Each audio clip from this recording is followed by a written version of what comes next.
The miscalculation.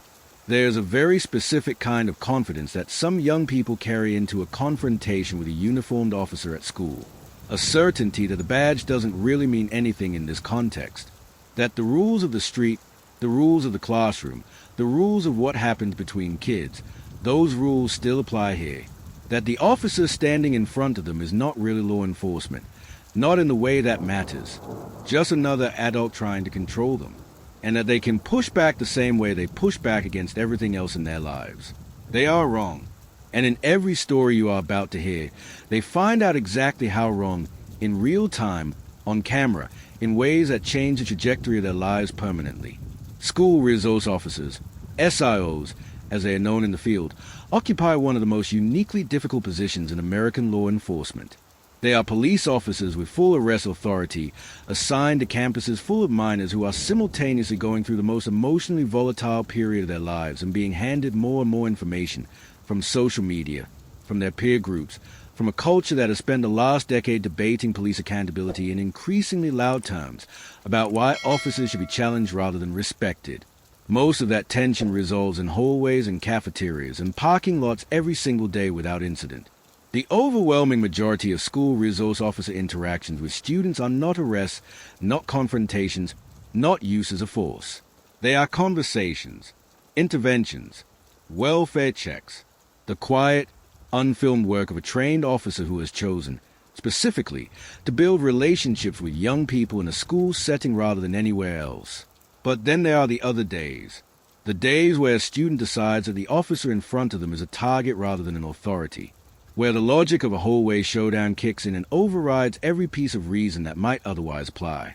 Where a kid who has never thought about what felony assault on a law enforcement officer actually means, what it does to your adult record, your college options, your employment future, makes a decision that takes about 3 seconds and then follows them for the rest of their life.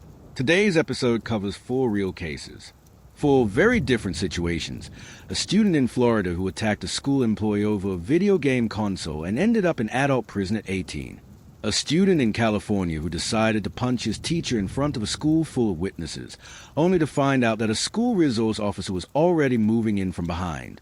A Florida family whose confrontational approach to a routine school disciplinary meeting turned into a brawl that put a trained law enforcement officer on the ground with a concussion and left the taser in civilians' hands, and the controversial sentencing that followed, and a pattern of cases from Ohio to North Carolina to Florida where students physically charge SIOs and found out, in real time, that a trained officer with full arrest power responds very differently to a physical challenge than a teacher or parent or another student would. Each of these stories is real. Each of them is documented, in police reports, in court records, in surveillance footage, in body camera video, in sentencing transcripts. Each of them ended with consequences that the person who made the decision that started everything did not see coming. There is a number worth putting in front of all 4 of these stories. The Clark County School District in Nevada, the 5th largest in the country, tracks its student arrest and citation data closely. In a single school year, 4 to 4 students were arrested for assault and battery on school property. 370 more were cited. Those numbers don't capture what happens in the moments before an arrest, the challenge that doesn't escalate, the confrontation that a trained SIO manages to de-escalate without force, the student who makes a calculation at the last second and backs down. The incidents that make the news, the ones with footage that goes viral, are the ones where that calculation failed, where someone did not back down, where the challenge became a physical act, and the physical act became a charge, and the charge became a court date, and the court date became a sentence. Today's 4 cases are 4 different points on that spectrum. Different ages, different states, different circumstances, different levels of culpability and consequence. What they share is a moment of decision, the instant where someone decided that the officer in front of them could be treated the way you treat someone with no authority, and what happened immediately, and then later, when that decision turned out to be catastrophically wrong. Let's go through them one by one, but before we start, I want to ask you something. When you think about school resource officers, what's your instinct? Are they a needed presence, a safety net for teachers and students? Or do you think they escalate situations that could have been handled differently? Hold that thought while you watch this episode. By the end, I want to know if anything in these 4 cases changed your answer. Drop it in the comments. The Nintendo Switch. February 21st, 2023. Matanzas High School in Palm Coast, Florida. A school surveillance camera captures something that, once you see it, is almost impossible to process calmly. A 17-year-old student, 6 feet and 6 inches tall, 270 pounds, sprinting down a school hallway after a small, middle-aged woman. What follows is more than a minute of footage that would go viral nationally, land the student in adult court, and ultimately send him to a Florida state prison at 18 years old. All of it triggered by a Nintendo Switch. Brendan Depa was 17 years old, a student at Matanzas High School with a documented history of behavioral challenges that his adoptive mother, Leanne Depa, would later outline in court testimony in considerable detail. He had autism spectrum disorder, multiple other diagnosed conditions, a long list of known triggers that his mother said she had communicated to the school repeatedly: being hungry, noise, being told no, being corrected in front of other people, and electronics. That last one, electronics, was, in her words, a huge trigger. Joan Naydich had worked at Matanzas High School for nearly 19 years. She was a paraprofessional, a teacher's aide who worked specifically with students with special needs. She was in her early 60s. She knew Brendan. She had worked with him. On the morning of February 21st, the question of a Nintendo Switch came up. Naydich would later say she never actually took the device from Depa, and that the entire premise of what followed was based on a misunderstanding. The Flagler County Sheriff's Office's initial account said she had asked another teacher to take it away. What is not disputed is what Depa believed in that moment, that someone was taking his game. What the camera recorded. The surveillance footage shows Depa inside a classroom, his demeanor already escalating. He called Naydich a profane name and spat in her face. As she walked out of the classroom door, walking away from the confrontation, attempting to put distance between herself and a student who was clearly in distress, Depa followed her into the hallway. What the camera captured next happened quickly. Depa grabbed Naydich from behind and drove her to the floor. She went down hard. And then, and this is the part that made the footage almost unwatchable for many people who saw it, he kept going. He stomped on her. He punched her body in the back of her head. The arrest report recorded 15 punches. Naydich's body, limp on the hallway floor, did not move. She had lost consciousness. By the time other staff managed to get Depa under control, Naydich had been taken to hospital. She had 5 broken ribs, a severe concussion, hearing loss in 1A, PTSD that she would describe in court testimony more than a year later as something that had never gone away. She lost the job she had held for nearly 2 decades. She lost her financial security.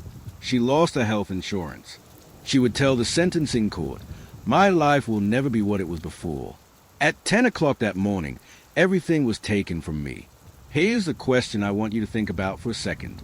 Brendan Depa was 17, had autism spectrum disorder, and had documented behavioral triggers that his mother says she communicated to the school multiple times. Joan Naydich had worked at that school for 19 years and had her life permanently changed in under 2 minutes. Both of those things are true at the same time. How do you hold both of those realities? What should the system have done differently? And when? Tell me in the comments. Times. The court process, adult or juvenile. The Flagler County Sheriff's Office released the surveillance footage. It went viral almost immediately. Millions of views, national headlines. The kind of social media saturation that follows footage of something that seems both impossible and undeniable. The 6'6", 270-pound student. The small woman. The hallway floor. The unconscious body. Prosecutors made a decision that would define every subsequent legal proceeding. They charged Depa as an adult. He was 17, which in Florida means adult prosecution is not automatic. It requires a deliberate choice by the state attorney's office. The charge was first-degree felony aggravated battery on a school employee, carrying a potential sentence of up to 30 years in prison. The argument for charging him as an adult was the severity of the attack, his prior history, 3 misdemeanor battery charges from 2019, all from incidents in Hillsborough County, and the documented threats he made when taken into custody. He told officers he would beat Naydich up every time she took his game. He threatened to kill her. A psychological evaluation found him competent to stand trial. The argument against adult prosecution, made forcefully by his defense attorneys and by forensic psychologist Dr. Julie Harper, was that Depa was not operating at the typical level of a 17 or 18-year-old. That his autism meant his brain was genuinely not processing the situation the way a neurotypical adolescent would.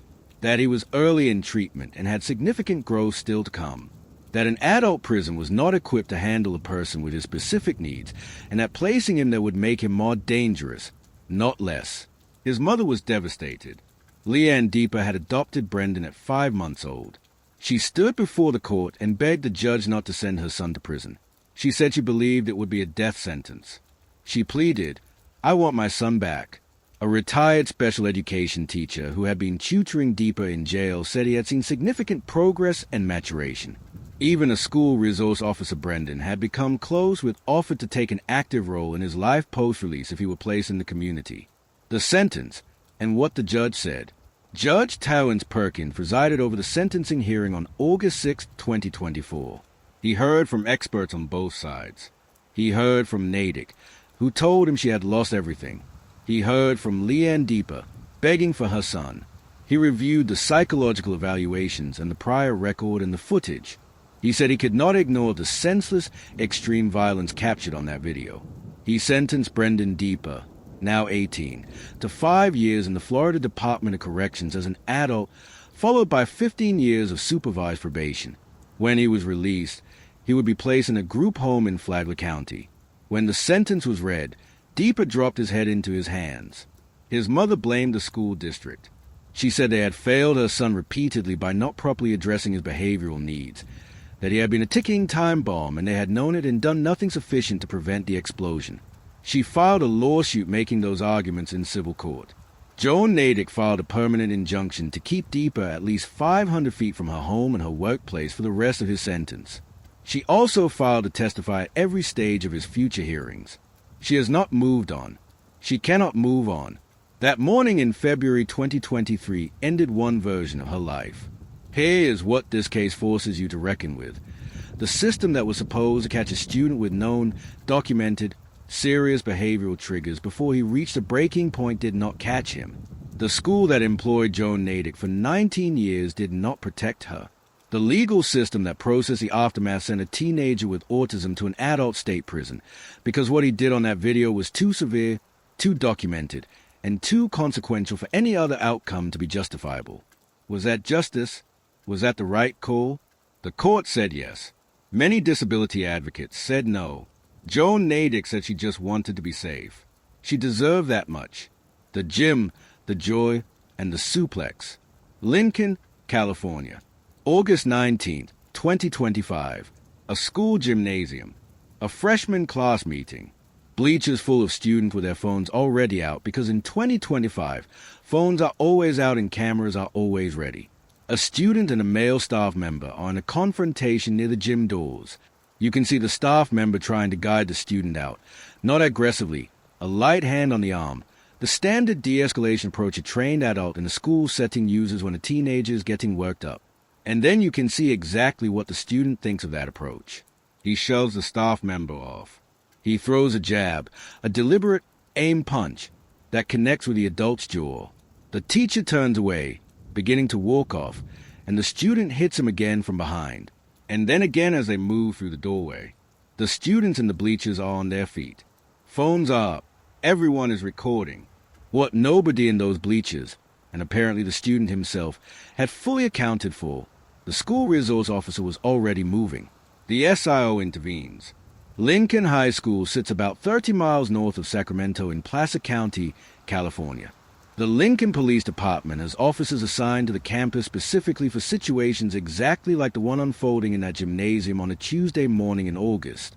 What the viral video captured, and it became extremely viral, picked up by TMZ, Fox Sports Radio, national outlets, was a moment the resource officer came from behind the student as he continued throwing punches through the exit doorway and grabbed him clean around the waist.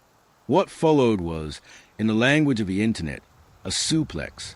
In the language of the Lincoln Police Department's official statement, it was a restraint maneuver applied by a trained officer who had witnessed an assault and acted immediately to prevent it from continuing. In the language of the bleachers full of students watching it happen, it was chaos.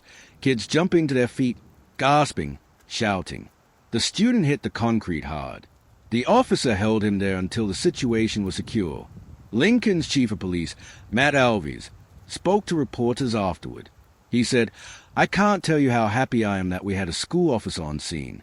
That's why they are there, to take care of situations preferably before they happen, but immediately when they happen. He did exactly what he was supposed to do, and I couldn't be more proud of our officer." The student was placed under arrest. He was booked into Placer County Juvenile Hall.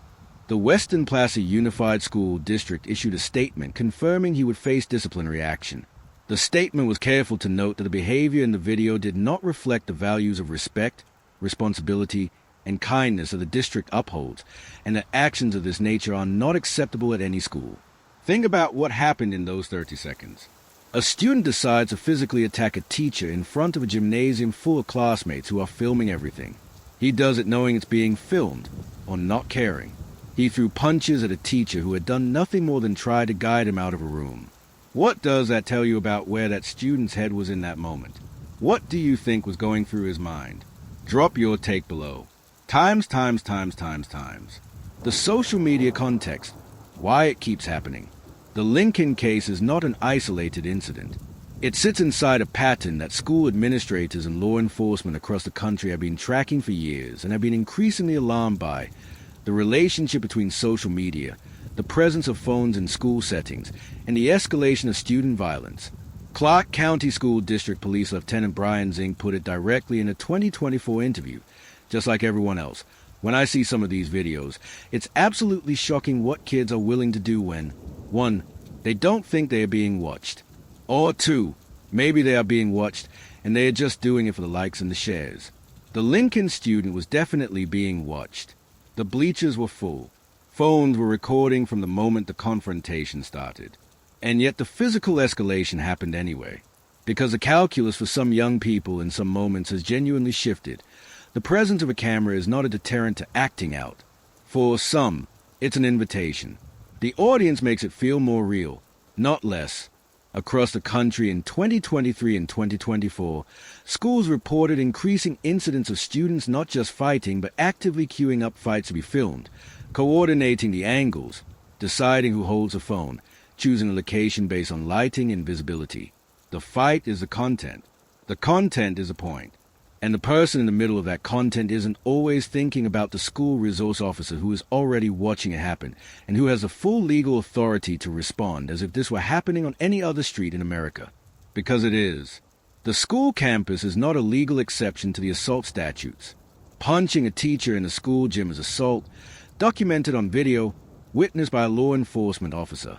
The juvenile hall booking that followed the Lincoln suplex was a predictable and correct legal outcome of a decision that took the student about 3 seconds to make. The Lincoln student is a minor whose name has not been released publicly. He went through the juvenile system. He will likely face consequences that are more rehabilitative than punitive given his age and the juvenile court process. But those consequences exist. The footage will exist. The record will exist in some form.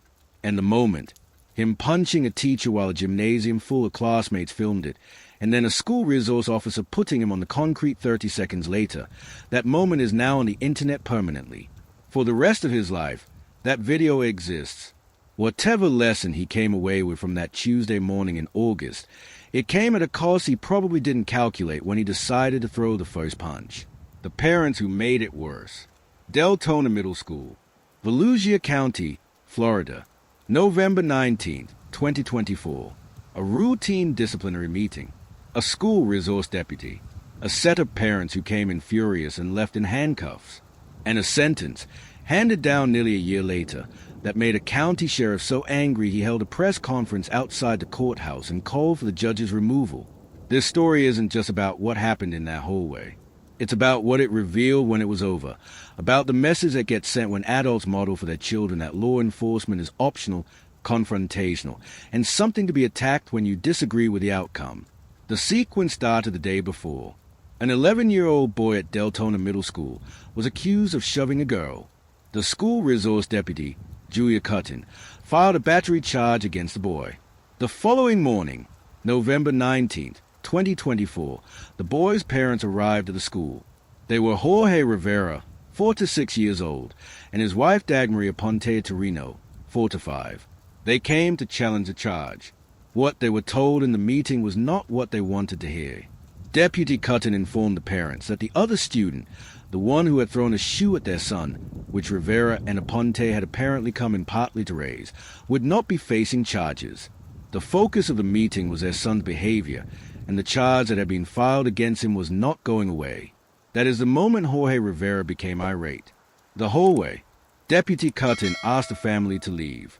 The meeting was over. The parents did not leave. Rivera continued screaming at the deputy in the hallway outside the office.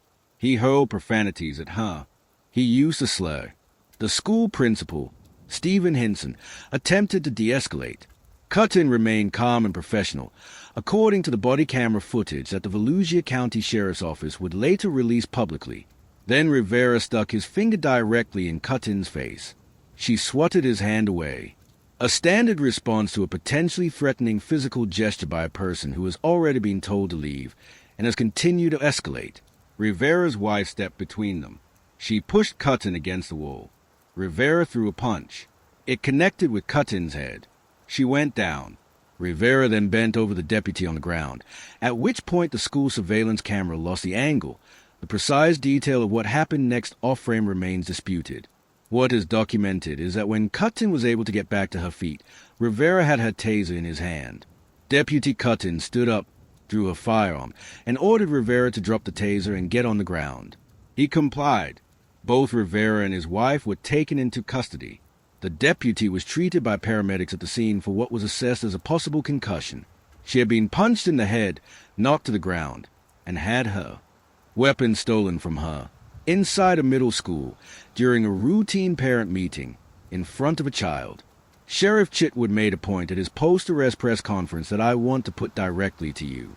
He said, "If you're wondering why some kids show no fear of consequences in today's society, look no further than these parents." That is one of the most pointed observations you could make about this case. An 11-year-old was in that office. He watched his parents respond to a law enforcement officer by attacking her. What does a child learn from watching that? What do you think? Times. The charges and what Rivera faced. The charges filed against Jorge Rivera were substantial. Battery on a law enforcement officer, resisting with violence, disruption of school function, trespassing on school campus, and because he took the deputy's taser, which Florida law classifies as a deadly weapon, armed robbery and grand theft. That last charge carries a potential sentence of up to life in prison. Dagmaria Ponte Torino faced a parallel set of charges for her role in pushing the deputy and participating in the assault. Sheriff Mike Chitwood held a press conference. He described himself as furious. He said there was no reason he had a deputy with a concussion for something so trivial. He said he was glad the couple was locked up and looked forward to them being held fully accountable. He was direct, emphatic, and clearly personally angry about what had happened to one of his officers. He had no idea what the sentencing was going to look like. 45 days, and the sheriff's fury. On November 12, 2025, nearly a year after the attack, Jorge Rivera appeared in Volusia County Circuit Court for sentencing. He had taken a no-contest plea to 3 of the felony charges: grand theft, depriving an officer of protection, and robbery with a deadly weapon. His defense attorney argued for probation, noting that Rivera was a decorated military veteran with PTSD. She asked the judge whether Rivera qualified for Veterans Court. He did not. Rivera addressed the court. He said he felt ashamed and remorseful. He said he was sorry for the way the incident went down. Circuit Judge A. Kathleen McNeely delivered her sentence. 4 to 5 days in county jail. No felony conviction. No probation. Rivera shook his head slightly. He put his hands to his face. Sheriff Chitwood walked out of the courthouse to face reporters and did not hold back. He called the sentence asinine. He said the judge had wrongfully blamed the deputy for the escalation, that McNeely had concluded Curtin was triggered when Rivera put his finger near her face, and that the deputy's response to the finger had set off the chain of events that followed. He said the judge had proved she was unfit for office. He wrote publicly on social media that prosecutors had filed a notice of appeal. He urged residents to save their action for the ballot box. that McNeely would be up for re-election in 2028, and he would be asking Volusia County to remember this ruling. "It's Bull's tea and it sucks," he told reporters. Then he went back inside. Rivera was sentenced to begin his 4 to 5 days immediately. His wife's case was scheduled separately and is, as of early 2026, still working through the courts. 4 to 5 days. That's a consequence that one judge decided was appropriate for a man who punched a trained law enforcement officer in the head, knocked her unconscious, and stole her taser inside a middle school. Whether you think that's justice or an insult to every SIO who puts on a uniform and walks into a building full of kids every day, that's a verdict you get to reach yourself. The sheriff already reached his. The Deputy Julia Curtin still shows up to work. The judge blamed the deputy for part of the escalation, saying Rivera was triggered when she swatted his hand. The sheriff says she was defending herself from a threatening gesture and did everything right. Who do you think was right? And does the 45-day sentence change how you think about what happens when people confront law enforcement officers in schools? I want your honest take in the comments. The ones who assume they were untouchable. The 3 cases you've heard so far have been specific. One name, one date, one incident that went viral and ended in court. But the pattern those 3 cases represent is much broader than any single story. Every week, in schools across the United States, students make a decision to physically challenge a school resource officer and discover, in the same moment they make that decision, that an SIO is not a teacher, not a hall monitor, not a campus security guard with limited authority. They are law enforcement officers with full arrest powers, specialized training, and the legal mandate to use the force necessary to protect themselves and everyone around them. These are 3 of those moments. New Richmond, Ohio, October 2nd, 2024. Claremont County Sheriff's Office deputies received a radio call from the school's resource officer. A 9th grade student, 14 years old, had become combative with school staff. A soft lockdown was initiated, standard protocol when a student's behavior has escalated to the point where staff cannot manage it and there is a risk of harm. When the SIO located the student, he was punching the lockers in the hallway. Officers and staff attempted to calm him down. They tried to get him to walk with them to the office.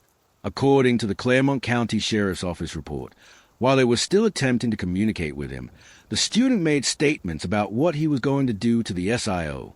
He assumed a fighting stance, and then he tried to punch the officer. He didn't connect cleanly. The SIO sustained minor injuries to his hand and knee in the process of bringing the student under control. The student was taken into custody without serious injury and transported to Children's Hospital for mental health evaluation. The Claremont County Prosecutor's Office reviewed the incident and charged him with felony assault of a police officer. 14 years old. Felony assault on a law enforcement officer. On a piece of paper that will follow him in some form through the juvenile justice system and potentially beyond, depending on how the case resolves. Times. Greene County, North Carolina, October 2024.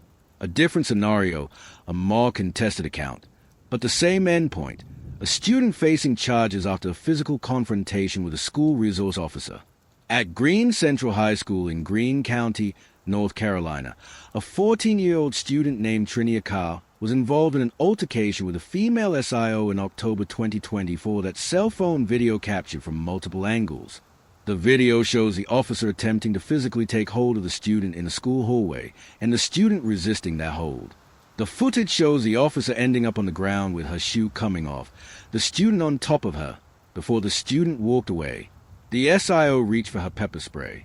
The student's account, provided to local news station WATN by Trinia Carr herself, was that the officer had approached her in the hallway while she was walking back from a bathroom and told her to return to class.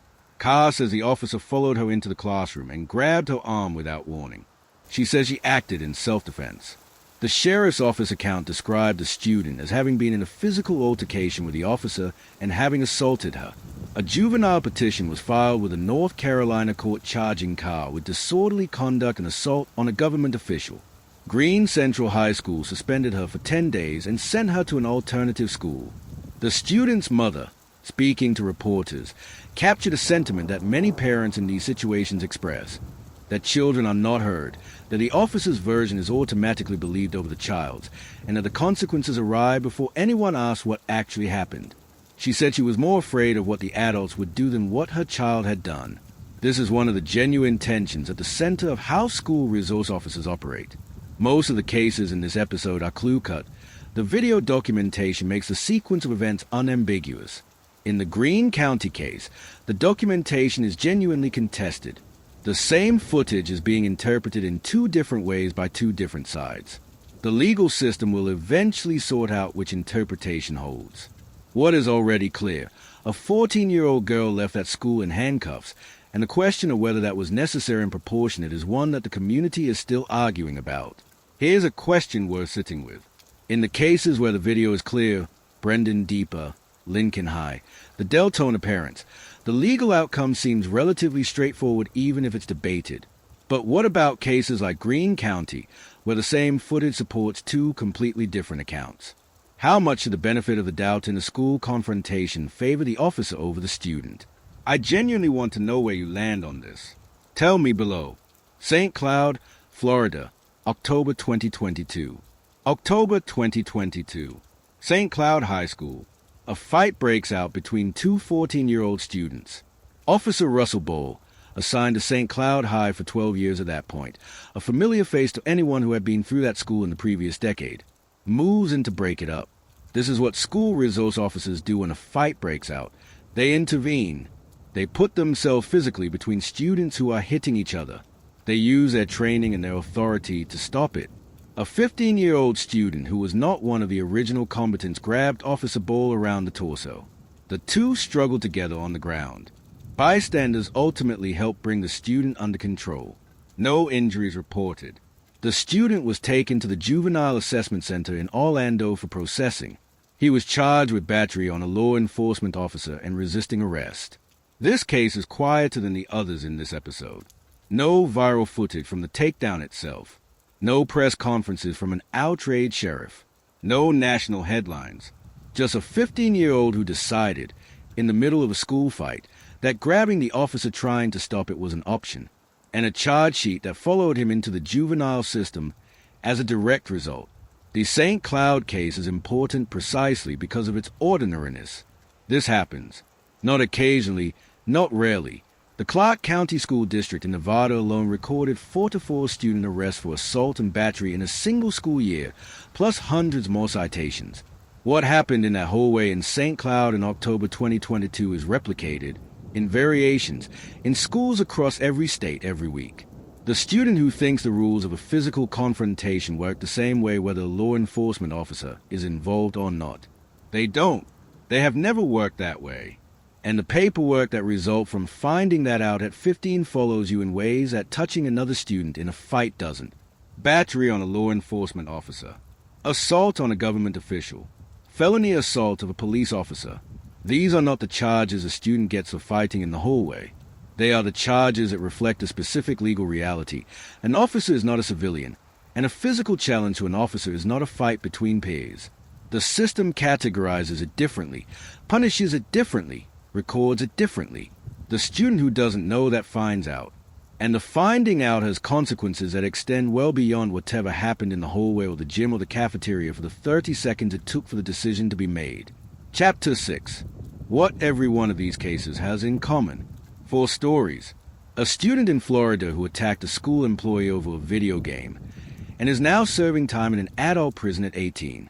A student in California who punched his teacher in front of a gymnasium full of witnesses and landed in juvenile hall. A set of Florida parents who came to a school meeting furious and left having punched an officer and stolen her taser, with their 11-year-old son watching every second of it. And a pattern of students in Ohio, North Carolina, and Florida who physically challenged school resource officers in moments that felt, in the second they happened, like a regular confrontation, and found out in real time that they were not. What every single one of these cases has in common is a miscalculation, not necessarily a conscious one, not necessarily a premeditated one. In most of these cases, the decision happened in seconds, driven by anger or frustration or the presence of an audience or some combination of all three. Nobody in these stories sat down the night before and thought through the consequences of what they were about to do. They acted on impulse, on emotion, on a version of the situation that their brain had constructed in real time, a version that left out the part about what happens next. What happens next is a part that stays. Joan Naydich's life did not go back to what it was before February 21st, 2023. She lost her job, her income, her health insurance, and a sense of physical safety she had earned over 19 years of showing up to a school that was supposed to be her professional home. She will carry that mourning forever. Deputy Julia Curtin went to work at a middle school in November 2024 and did her job correctly and got punched in the head and had her weapon taken from her. The fact that a judge gave her attack of 4 to 5 days does not change what happened to her. The teachers at Matanzas High School who watched Brendan Depa chase Joan Naydich down that hallway did not unsee it. The teacher at Lincoln High whose jaw took a punch from a student who thought he was making content. That moment happened. It was real. The people on the receiving end of these incidents don't get a reset button. The people who made the decisions that created those moments do face a legal system, and they do face consequences that are, depending on the case and the judge and the jurisdiction, sometimes adequate and sometimes not. But even when the consequences feel insufficient, the incident itself is permanent. The arrest record, the juvenile file, the footage, the courtroom testimony, the victim impact statement that the person who got hit will be carrying with them for the rest of their professional life, all of that exists. And it is worth saying clearly, the point of covering these cases is not to argue that school resource officers are perfect, or that every physical intervention by an SIO is handled correctly, or that the system that responds to student behavior in schools cannot be improved. There are documented cases of officers using excessive force against students. There are documented cases of charges being filed in situations that a more measured response would have resolved differently. The presence of law enforcement in schools is a policy choice with real costs and real benefits, and communities across the country are actively debating where the balance should sit. But that debate is a different conversation from what you saw in today's 4 cases.